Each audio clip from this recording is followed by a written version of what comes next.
Hello, my name is Heather, and today I am at my booth at the Antique Mall and going to be putting some new things inside. So I thought I would go ahead and make a video explaining some of this stuff in case you are interested in opening a booth at an antique mall or selling online or reselling online vintage merchandise, and just kind of explain a little bit in the different ways that you can do that and kind of how it works. So I am new to having a booth. I'm in a parking lot, so please excuse me if I'm looking around. I'm new to having the booth at the Antique Mall, but I have been selling or reselling vintage items online for the past probably 12 years off and on. I always used Etsy. Etsy was my favorite platform to sell on because your listings stay up for 3 months and you are only charged the listing fee for those 3 months, and then you do get charged a fee when the item sells, but it is much lower than eBay. I think the fee is somewhere like 3.5% or something like that is what they charge you in your seller fee. Whereas eBay does charge you a higher fee, and it is the auction style, or you can have a store where it is a little bit different fees. I never had an eBay store, so I don't know how that works. But Etsy was a good platform for me. I think off and on in the times that I sold on Etsy, I probably had somewhere around 400 sales for vintage. I didn't keep up with it that much. It was kind of like a hobby for me. I'd find something and I'd list it. It wasn't like a, full job or anything like that. It was just kind of for fun. So now I have started the booth at the Antique Mall. Ours is actually called a vintage market. It's not an antique mall. And we are able to sell vintage, antique, and collectibles. You're also allowed to have, outside of those 3 categories, you are also allowed to have 10% new items in your booth. They don't really push that too much. I think if the vendors start getting a little bit out of control, they'll probably enforce it a little bit more, but it's not, strictly enforced. There are a lot of booths in here that have way more than 10%. But, I try to follow the rules as much as possible, so I keep mine mostly vintage. I do have some newer things in there, but not much. So my thing that I sell is kitchen items. That is what I enjoy. That's what I like. So that's what I sell. When I go out and find things to resell, I try and keep in the back of my mind, is this something that I think is going to sell well, or I know is going to sell well? Am I going to make a good profit off of it? And if it doesn't sell, do I want to keep it?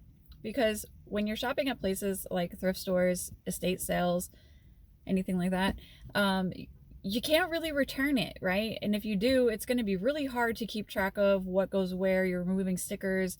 Like, you're going to have to take notes and keep these receipts, and I just don't have time for that. So for me, it's either profit, know it's going to sell, or I'm going to keep it. And if you don't keep that in mind when you're shopping, then you're going to end up either selling it for not much profit or what you paid, or you're going to have to redonate it if you don't want to keep it. So try and keep that in mind. And when you are shopping, it's very easy to have a lot of things like really quick. And where are you going to store all of this stuff before it goes into your booth? So what I have in my garage is a shelving system on the wall, like just wire, like you would use in your closets in your bedroom. So I use those wire racks, and I have one wall, and then I use file boxes and label it different things. So I have a file box for cups, and one for plates, and one for baking dishes, and one for electronics, and whatever. This way, as I start buying the things, I can clean it and organize it, and then when I'm ready to take it, I know where everything is and what kind of box when I need to refresh something. So that's kind of what I think about when I go shopping. And then my booth here, they're all different. So you definitely want to call the booth or the mall that you're most interested in having a booth in, because they're all different, and you want to make sure that you have the right information before you go in. So I'm going to explain how mine works, but it may be much different from where you are or the mall that you have, because they're all different. So my mall charges $3.75 per square foot plus sales tax for your rent. So mine is 10 by 10, so it cost me $371 per month with sales tax. They do allow you to do like a debit withdrawal from your bank to make your payment if you want. They will also do transfers to your bank for your pay. I choose to get paper checks because they do pay every 2 weeks. And this way I can every 2 weeks pick up my checks. When it's time to pay, I cash the checks. I use that money to go pay my booth, and then whatever's left is mine. I like it that way better than for them to deposit it and me be like, oh my God, I got all this extra money. And then booth rent is ready and I don't have it, right? So I like to make sure that I use the money that I make for my rent, and whatever is left over is mine. I haven't really gotten to a really good place yet where I'm making a lot over my rent. Again, it might be my own fault because I haven't been paying attention to it as much as I should. And working full-time and having 3 kids kind of sometimes makes that a little bit hard. So probably my own fault in some of it. I try to keep up with it as much as I can. And now that the holidays are over, I'm going to get on a better system of refreshing, adding, moving things around, keeping it fresh kind of thing. So I have seen a difference in my sales since I have been spending a little bit more time here. I try to devote one of my 2 days off per week in pricing and getting the stuff up here into my booth. What else? There's a lot of different vendors, a lot of different kinds of things that go on in here. So I mean, it's a good idea to walk around and kind of see what kind of things are in your booths or in the booths in your mall, and just kind of see how you would fit. I actually have 4 malls in my area, and I chose this one because it was such a variety of things. It wasn't like specializing in something specific. It wasn't strictly antiques or strictly collectibles. It's a good amount of different things, and I liked shopping here when I was here. Also, the staff is really nice and helpful. They're attentive to the customers. They spend time talking to people and helping and things like that. So I really liked that. So yeah, that's kind of where we're at with the booth. What else? Let me see if I can think of anything else that's important. Oh, sales tax. So my booth does pay, take sales tax at the register. So when customers check out, they are charged the sales tax. So we don't have to worry about that part. And credit card fees. So the customers pay the credit card fees at my mall. When they go to check out, the cashiers will tell them the credit card price and the cash price. So I haven't heard anyone complaining about it or anything like that. So that's good for us also. And they take 10%. So we pay the rent plus they get 10% of our sales, which doesn't equal out to that much. So I'm fine with that. What else? That's about as much as I've learned so far. And my mall is also really good about communication. So they do have a monthly meeting that they do that you're welcome to attend, where they just talk about different trends, maybe some changes they would like to make in the future. It's just a really fun little event that they do where all the vendors can just kind of get together, get to know each other. There's always vendors coming and going, so it's nice to meet the new people. Ones that don't really know too much that you can kind of help out, and ones that are really knowledgeable that you can ask questions. So I really do enjoy those. They do it at a restaurant. It's just a fun little get together that they do. And then they send out, I think it's like every 2 weeks or so, they send out a newsletter. Once a month, you get a newsletter that tells you the sales for the store. So they'll break down the different categories and show you how many items from that category have sold. So you can kind of see what's trending. If the kitchen items are trending, if the home items, the furniture, the art, the paper, the collectibles, vinyls, whatever, like it's broken down into subcategories. So it makes it kind of it's kind of cool to see like the different trends in the months, like how things change and what people are looking for month over month. And then they also list each booth's sales, or the top 20 booths sales. They don't put the name of the vendor, but they do list like which booths had the most, or like the amounts of those top 20 minus their names or booth numbers. So it's just kind of like the top sales. So that's kind of cool too, to kind of see like how much some of the booths are making. Good for them. Like some of them are up into the like $3,000 and $4,000 a month. So good for them. Good for them. I hope to be there one day. So that's cool. I like that they have all of that. That's all I can think of for right now. So if I think of anything else, I'll let you know. But I'm going to go in and put this new stuff that I have. I'm going to be putting in some Pyrex, some Corningware.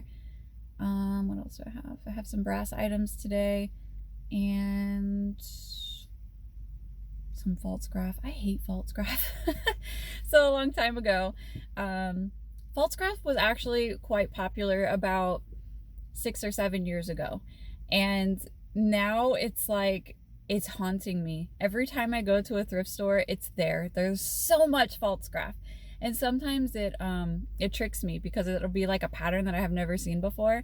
And I'm like, oh, that's pretty. And then I turn it over and it's Pfaltzgraff. And I'm like, ugh. But I have a lot of Pfaltzgraff from before, when it was actually quite popular and I was selling it online. But now it's like, you can't give it away. But luckily I have a really cute set, and it's called the Tea Rose pattern. It's probably one of their prettiest patterns that they have. I like it. It's kind of country cute. I'll show it to you, but it looks kind of country cute. And I have like a nice set with like a tray, sugar bowl, creamer, like a milk jug vase, and a butter dish. So it's not just like teacups and whatever. It's probably not going to sell. It's probably not going to sell well at all until I mark it like 50% off. Excuse me. But it is a cute set, so I'm going to throw that in there. Oh, and I just wanted to say too, a lot of people think it's strange that I enjoy this so much. I mean, I know it's a business, right? But even like 12 years ago when I started doing this, people thought it was really strange that I do this, right? And even when I tell people now, they're like, oh, really? Like, you like that? You know that? And maybe it's because I was really young when I started. It was about 12 or 13 years ago that I started doing this. And I know a lot about like the kitchen stuff. And the reason I got into this was because it brings back nostalgia for me, right? Like my grandma had this stuff, my great grandma had this stuff, and it just reminds me of them. And I don't know, I really, really enjoy it. I know a lot of people do it just for like the profit reasons. But for me, like, I really enjoy spending my days off going to Goodwill and finding things to resell. I love spending time around, you know, in these booths, just looking at all this different stuff, and my tastes change. So for me, for myself, anytime I find certain things, it is automatically mine. And I collect for myself California pottery in the like avocado green color is my absolute favorite. I have a whole like display cabinet of avocado green, and it's mostly California pottery because they seem to have like the best green color. I don't know why I'm so drawn to this like green, but most of it's kind of like 60s 70s age. It's my absolute favorite. I personally myself do not like Pyrex. And it sells well, so I buy it, but I don't want it. Like, I don't want to keep it. I know that there's like people that go crazy over Pyrex. I am not one. I do not like Pyrex. I have 2 sets of Pyrex that are mine and mine alone, and I will never sell them. Well, probably not. But I just don't get excited about it. Like, I go to the thrift store and I find Pyrex. I have a piece today that I'm putting in my booth, and I'm going to show it to you. And it's apparently like a more rare one. I don't have all the pieces. I only have the dish. I don't have the cradle. I don't have the lid. But if I did have the cradle and the lid, it would probably be about $200 and something. But I only have the dish, so I'm listing it for 90. I'm putting it in for 90. Someone will probably make me an offer on it, and I'll most likely give it to them for whatever offer they give. But I just don't like it. I don't know why. I'm just not like, it doesn't call to me. So the two sets that I have is one from England. I can't even remember what the name is. It has flowers on it. I think it's called Autumn Floral or something. And then, or Autumn Woodland, maybe? I don't know. But it's an England set, and it's from the 80s, so it's not even that old. And the other one is, I call it a sunflower, but I think it's a daisy. It's in oranges and yellows, and then it has the big like daisy lids on top. I have, I think, 3 of them, 3 different sizes, and that's all I'm keeping. Every Pyrex piece I find, I put in there. I don't want it. And people think that's really strange, but I'd rather just sell it and get whatever money I can for it than to keep it. And my favorite baking dishes ever is Corningware. I don't care what anyone says. I know it's oversaturated. I know you can find it at every thrift store. It's readily available, but Corningware is my favorite. I don't collect the blue corn flour or the spice of life, so anytime I find those, I automatically put them in my booth. They sell okay for a decent amount, but the one that I like is called Wildflower. It is the orange flowers with the butterfly. I think that one is super cute. It's very 70s looking. And then there's also one called like Sensations, and it's a sunflower with the blue checkered ribbon.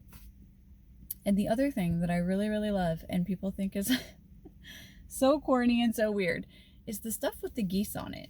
And I think that is because my grandma's kitchen was completely covered in these geese. But there's 2 prints, and one is from Anchor Hocking, I believe. And the other one, so that's like the juice glasses with the little geese on it. And then the other one is called Marmalade, and it is by International China. And it's the one with the geese and the peach on it. I have a very small collection of it at my home that I keep. The majority of the pieces do go in my booth, even though they don't sell, which sometimes I hope that they don't, because I do want to keep them. One day I'm going to have a full set. And I also really, really, really, really love gaudy 60s and 70s barware.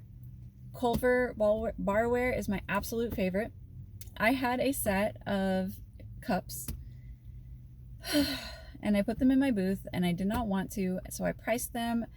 I thought for like high amounts that nobody would want to buy them.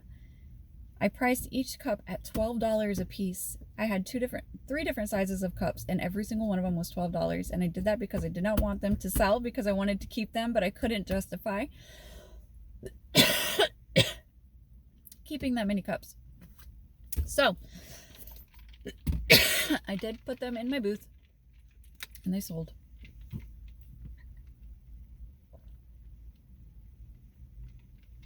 I'm not the only one that likes gaudy 70s cups. All right, so there's that. Oh, I thought of something else. Okay, so for the booth, our pricing system, they use a pricing system called, I can't remember what the system's called, but we do go in and on the system from your phone, from your computer, whatever, and you make your tickets. It prints out a barcode. So you put your description, your price, and how many you have of that item. I don't know why my throat is so dry right now. So you put the description, the price, and how many you have, and then what section it goes in, kitchen, and then it also has like a breakdown of like cooking and baking, teapots, whatever, things like that, for like a subcategory. And then you keep going until you're done making your list for the day, and then you submit it. It sends it to the store, and they print them out, and it has your booth number and name on the ticket. And then that way, when the customers are shopping around, they just scan the barcode.